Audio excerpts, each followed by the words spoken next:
Dear students, आज मैं आप लोगों के सामने फ्यूचर कंटिन्यूअस टेंस और फ्यूचर परफेक्ट कंटिन्यूअस के बारे में डिस्कस करना चाहूँगा। जैसा कि आप लोग जानते हैं कि फ्यूचर कंटिन्यूअस टेंस वह टेंस है जो यह डिस्क्राइब करता है कि फ्यूचर में अगर कोई सेंटेंस, कोई भी एक्शन फ्यूचर टेंस में एक्सपेक्ट किया जाता है कि कंटिन्यू होगा। An action which is expected which is hoping to be continue in a future, जो किया जाता है उसको फ्यूचर कंटिन्यूअस में लिखा जाता है। इसका अफर्मेटिव का सेंटेंस का जो फॉर्मेशन करते हैं तो सब्जेक्ट लिखते हैं और इसमें विल बी या शैल बी का प्रयोग करते हैं, प्लस वर्ब में आईएनजी का प्रयोग करते हैं और इसके बाद ऑब्जेक्ट का प्रयोग करते हैं। विल बी और शैल बी में कोई बाउंडेशन नहीं है, जैसा कि हमने आप लोगों को बता चुका है सब्जेक्ट के लिए। इसी तरह से इसमें नेगेटिव का है, नेगेटिव में सब्जेक्ट होता है, विल नॉट भी लिखिए चाहे वोंट भी लिख सकते हैं। उसी तरह से शैल नॉट भी लिख सकते हैं या शॉन्ट भी लिख सकते हैं, प्लस वर्ब में आईएनजी का प्रयोग किया जाता है और ऑब्जेक्ट लिखा जाता है। इसी तरह से इसका जब यस नो क्वेश्चन बनाते हैं, यस नो क्वेश्चन बनाना हो तो शुरू में या तो विल लिख देते हैं या तो शैल लिख देते हैं, प्लस सब्जेक्ट का प्रयोग करते हैं, इसके बाद बी प्रयोग करते हैं, वर्ब में आईएनजी का प्रयोग होता है और ऑब्जेक्ट होता है, साइन ऑफ इंट्रोगेशन होता है। एक ही चीज़ ध्यान रखिएगा कि जब भी यस नो क्वेश्चन बनाया जाता है तो आई और वी के साथ इसमें शैल का प्रयोग किया जाता है, विल नहीं प्रयोग किया जाता है। इसका कहाँ हम यूज कर सकते हैं, किस प्रकार का यूज होता है, तो हम जानते हैं कि फ्यूचर कंटिन्यूअस में एक्सपेक्ट किया जाता है कि कोई काम होता रहता हो। तो अगर किसी वाक्य में एट दिस टाइम दिया हो, एट दिस टाइम प्लस उसके साथ फ्यूचर टाइम दिया हो, एट दिस टाइम के साथ फ्यूचर टाइम दिया हो, फ्यूचर टाइम का मतलब टुमारो, नेक्स्ट डे, इस टाइप का अगर किसी सेंटेंस में एट दिस टाइम दिया है और उसी के साथ में future time tomorrow, next day, next week, इस टाइप का वर्ड्स दिया गया है तो उस सेंटेंस को हम लोग फ्यूचर कंटिन्यूअस टेंस में प्रयोग करते हैं। यदि किसी टाइम में, किसी वाक्य में एट दिस टाइम प्लस दिया हुआ है, क्या दिया हुआ है, तो इसको हम फ्यूचर टाइम दिया है टुमारो, नेक्स्ट डे, तो उसको फ्यूचर कंटिन्यूअस में प्रयोग करते हैं। जैसे मेरा सेंटेंस है Ram stay with me at this time tomorrow. Ram कोष्ट में अगर दिया है स्टे, करेक्ट लिखना हो, Ram stay with me at this time tomorrow. Ram कोष्ट में ब्रैकेट में वर्ब दिया है stay with me at this time tomorrow, तो टुमारो दिया है तो प्लान्ड नहीं है, इसके साथ एट दिस टाइम दिया है, तो एट दिस टाइम दिया है तो हम लोग जानते हैं प्रेजेंट कंटिन्यूअस। लेकिन यदि किसी टाइम में एट दिस टाइम दिया हो प्लस फ्यूचर टाइम दिया हो, बस यही इसमें माइन्यूटली ध्यान देना हो। एट दिस टाइम के साथ अगर फ्यूचर टाइम दिया है, एट दिस टाइम के साथ क्या दिया है, फ्यूचर टाइम दिया है, तो उसका कौन सा टेंस प्रयोग करेंगे, फ्यूचर कंटिन्यूअस। अब इसको हम फ्यूचर कंटिन्यूअस में सब्जेक्ट क्या है तो राम, राम के साथ सहायक क्रिया क्या होगा, विल, विल के बाद हम लोग क्या लिखेंगे, अफर्मेटिव में है, नॉट तो है नहीं, प्रश्नवाचक चिन्ह है नहीं, तो राम विल बी। अब हम जानते हैं कि क्या प्रयोग करेंगे, आईएनजी, तो Ram will be staying, Ram will be staying with me, Ram will be staying with me at this time tomorrow. तो अब एक बात तो क्लियर हो गया कि किसी भी यदि वाक्य में टुमारो दिया हो या नेक्स्ट प्लस टाइम दिया है या फ्यूचर टाइम दिया हो और उसके साथ में एट दिस टाइम दिया हो, तो उस सेंटेंस को हम कौन सा टेंस प्रयोग करते हैं, तो फ्यूचर कंटिन्यूअस टेंस प्रयोग करते हैं। तो इस टाइप को सेंटेंस, जैसे मान लीजिए बॉयज दिया है, बॉयज कोस्ट में दिया है प्ले, अब दिया है क्रिकेट, कोस्ट में दिया है play, boys play cricket at this time next week, अब दिया है तो इसमें नेक्स्ट वे दिया है, फ्यूचर है, इसके पहले क्या दिया है, एट दिस टाइम दिया है, तो इस प्रकार हमें किस टेंस में प्रयोग करना है, फ्यूचर कंटिन्यूअस में। करता क्या है, बॉयज है, इसमें नॉट है, नहीं है, प्रश्नवाचक चिन्ह है, नहीं है, किस फार्मूला को अडॉप्ट करेंगे, अफर्मेटिव को। बॉयज के साथ क्या लिखेंगे, तो विल, बॉयज विल बी, उसके बाद आईएनजी जोड़ देंगे तो क्या हो जाएगा, boys will be playing, boys will be playing cricket, boys will be playing cricket at this time उसके बाद क्या हो जाएगा, नेक्स्ट वीक।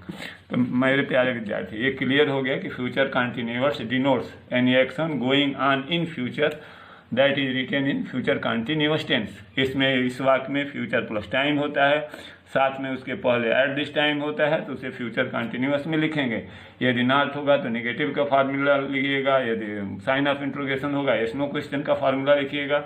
मैं आशा करता हूं कि इसमें विशेष कोई क्लियरेंस, अब तो क्लियर हो गया होगा, कहीं प्रॉब्लम होगा तो आप लोग हमें फीडबैक देंगे तो इसके बारे में हम डिटेल डिस्क्राइब कर सकते हैं।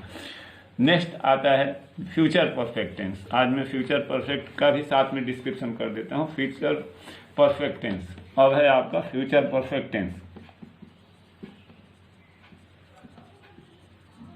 Future perfect tense, future perfect tense क्या डिस्क्राइब करता है, तो फ्यूचर परफेक्ट टेंस डिस्क्राइब करता है it is expected denotes an action that will be completed at some point of time in future.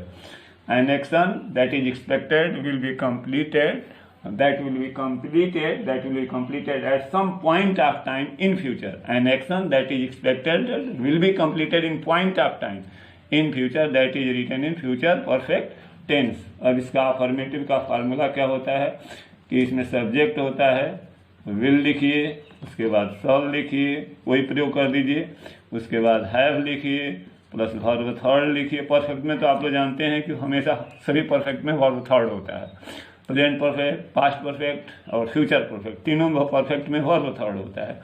तो हम लोग लिख सकते हैं किसी भी सब्जेक्ट के साथ विल है प्लस V3, शॉल है प्लस V3 प्लस ऑब्जेक्ट। इसी तरह से अगर निगेटिव बनाते हैं, इसका निगेटिव बनाते हैं तो सब्जेक्ट होता है, विल लिखते हैं, व शॉल लिखते हैं प्लस नॉट लिखते हैं। विल और शॉल के बाद जो है नॉट का प्रयोग किया जाता है, उसके बाद हैव का प्रयोग किया जाता है, उसके बाद वर्ब थर्ड होता है और तब ऑब्जेक्ट होता है।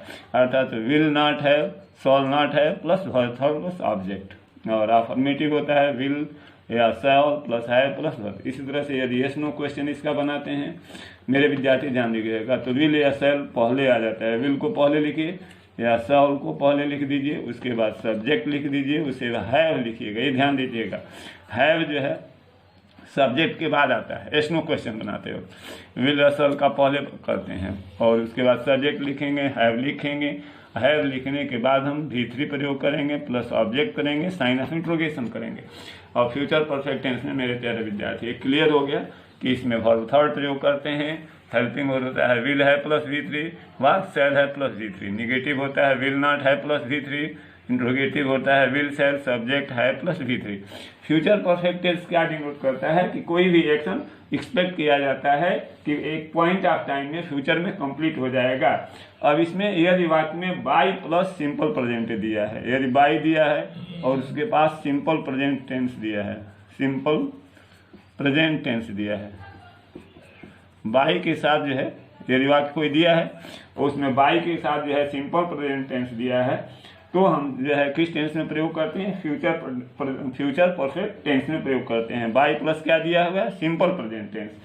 अब यदि मान लीजिए वाक्य दिया है दे कोस्ट में clean, they clean the room, they clean the room, they clean the room by the time you arrive there। अब ध्यान से सुनिए, दे कोस्ट में है clean the room by the time you arrive there, by the time you arrive there.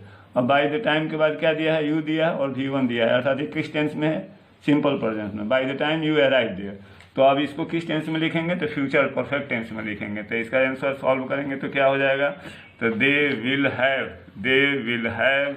Cleaned, they will have cleaned the room, they will have cleaned the room by the time you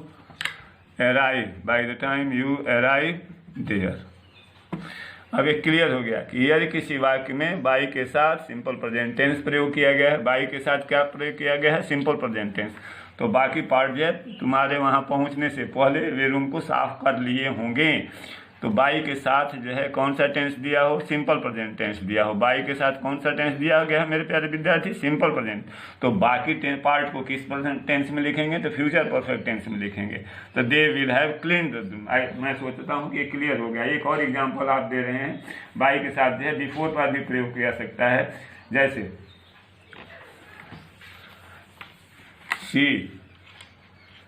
see coast में दिया है listen, LISTEN, listen the news, listen the news before you arrive there.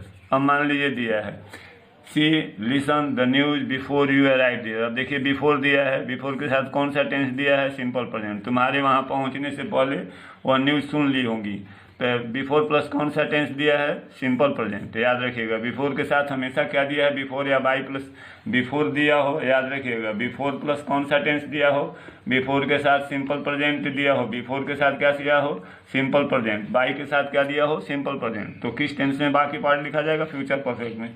तो इसका answer हो जाएगा सी will have listened, LISTENED। ध्यान दीजिएगा इसमें अफर्मेटिव है, न नॉट है न प्रश्नवाचक चिन्ह है। She will have listened the news, she will have listened the news before you arrive there.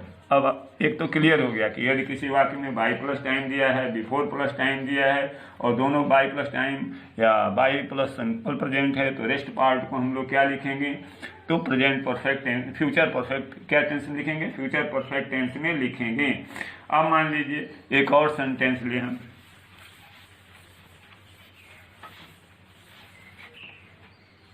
They will have finished, they will have finished, they will have finished, they will have finished their work, they will have finished their work by tomorrow